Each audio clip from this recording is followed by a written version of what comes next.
Bienvenue sur votre chaîne préférée Akhbar al-Bled de Hassan Atlemsen. Entre l'Algérie et la France, c'est le retour de la colonisation française en Afrique par les portes du régime militaire en Algérie. La visite de 2 jours de la première ministre Elisabeth Borne et d'une quinzaine de ministres français en Algérie qui a débuté dimanche pour officiellement concrétiser le retour de la colonisation française en Afrique à travers l'Algérie. L'Algérie qui en quelque sorte n'a jamais eu son indépendance puisque les vrais combattants qui ont chassé la France ont été poignardés dans le dos par des caporaux des services secrets français que la France a mis comme généraux à la tête du régime algérien pour continuer à bénéficier des richesses dont regorge l'Algérie. Ce retour de la colonisation française a été bien programmé puisqu'il y a moins d'1 an, Emmanuel Macron avait essayé de tester le degré de soumission des caporaux d'Algérie en les insultant et en déclarant qu'en Algérie, il y a un système construit sur une rente mémoriale. Cette phrase que les Algériens n'ont toujours pas digérée, mais que le régime de caporaux a essayé de faire passer en silence.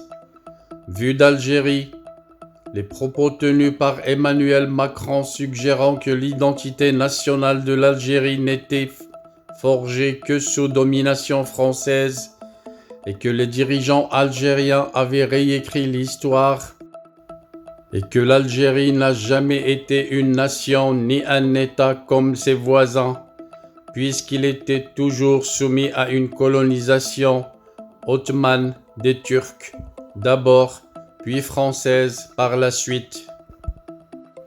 Des déclarations qui n'avaient pas seulement agacé la classe politique algérienne, mais aussi le peuple algérien. Sauf que les caporaux qui dirigent l'Algérie n'ont pas réagi et se sont contentés de faire du cinéma en rappelant l'ambassadeur algérien à Paris pour quelques jours, car l'ambassadeur qui a été rappelé dans un tapage médiatique sans précédent était revenu la nuit plus tard et sans dire un mot, même pas une excuse de la part de Macron. Au contraire, quelques mois après, Macron visita l'Algérie et fut reçu par les caporaux comme un roi, comme s'il ne les avait pas insultés et insulté l'Algérie quelques mois auparavant. Et voilà que 3 mois après la visite de Macron, l'Algérie qui était isolée, boudée par ses anciens alliés et ses anciens colons, voire même effacée de la scène internationale depuis belle lurette, s'est sentie libérée plus qu'il n'en faut. Merci à qui? À Macron, au conflit ukrainien, à la crise énergétique qui en a découlé. Il y a juste 6 mois, l'Algérie producteur de gaz était considérée comme un paria. Aujourd'hui, il s'est soudain mué en partenariat fiable et loyal, selon l'Union européenne, version Charles Michel en voyage à Alger début septembre, afin d'améliorer la coopération énergétique avec le vieux continent. Et voilà que Alger est même devenu depuis le déclenchement du conflit russo-ukrainien la capitale nord-africaine d'un balai incessant de dirigeants européens. C'est ainsi, histoire de nous limiter qu'à l'Hexagone, que quelques semaines seulement après le déplacement d'Emmanuel Macron, voilà que sa première ministre Elisabeth Borne, flanquée de 16 de ses ministres, lui emboîte le pas sur le tarmac de l'aéroport Houari Boumedienne d'Alger. Tout paraît bien programmé pour une colonisation, pas après pas. Et voilà qu'on apprend déjà que Paris aurait promis aux caporaux de ne pas reconnaître la marocanité du Sahara marocain. Ironie du sort ou de l'histoire qui se répète, la même histoire, la conquête de l'Algérie, suivie par une tentative d'attaquer l'intégrité territoriale du royaume chérifien. Pratiquement la même histoire qui se répète après 100 ans. Sauf que cette fois, c'est le gaz qui est visé par l'ancienne puissance colonisatrice. Mais que l'on se rassure pour ce qui est du gaz, n'en déplaise à Charles Michel de l'Europe ou à Macron de la France, même avec sa production d'un peu plus de 10 milliards de mètres cubes de gaz, l'Algérie ne peut à court terme combler les besoins européens. L'Algérie ne dispose pas de marge à exporter, d'autant plus que l'Italie, très dépendante au gaz, est déjà passée par là. Le différend avec le Maroc et l'Espagne, à cause du Sahara marocain justement, limite les exportations totales pour le moment.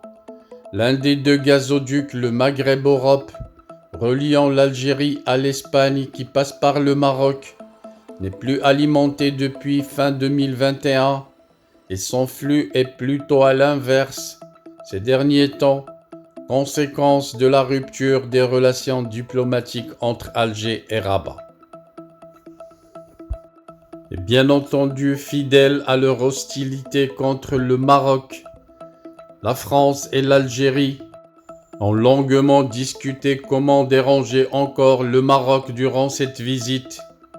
Le volet diplomatique a beaucoup pesé dans des échanges et rencontres bilatérales qui se sont tenues à Alger à l'occasion de la visite de l'importante délégation gouvernementale française conduite par la première ministre française Elisabeth Borne.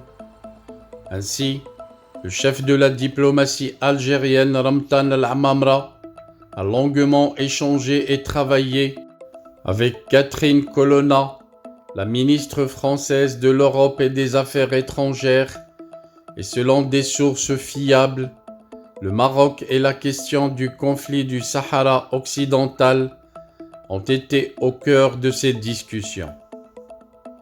Dans ce dossier classé très sensible et considéré comme une priorité absolue pour le régime des caporaux, les négociations avec Paris ont permis à Alger d'obtenir une grande promesse, qui semble avoir contribué grandement à la réconciliation franco-algérienne entamée depuis la visite d'Emmanuel Macron à Alger. Cette promesse tourne autour de la position officielle de la France dans le dossier du Sahara marocain. Bien que Paris soutient officiellement le plan d'autonomie marocain, à Alger, Catherine Colonna s'est engagée solennellement auprès de Ramtan Al-Amamra pour lui garantir que la France ne va pas adopter la position américaine et ne s'alignera pas publiquement sur le Maroc en reconnaissant définitivement sa souveraineté sur ce territoire que le régime algérien veut indépendant et détaché du Maroc.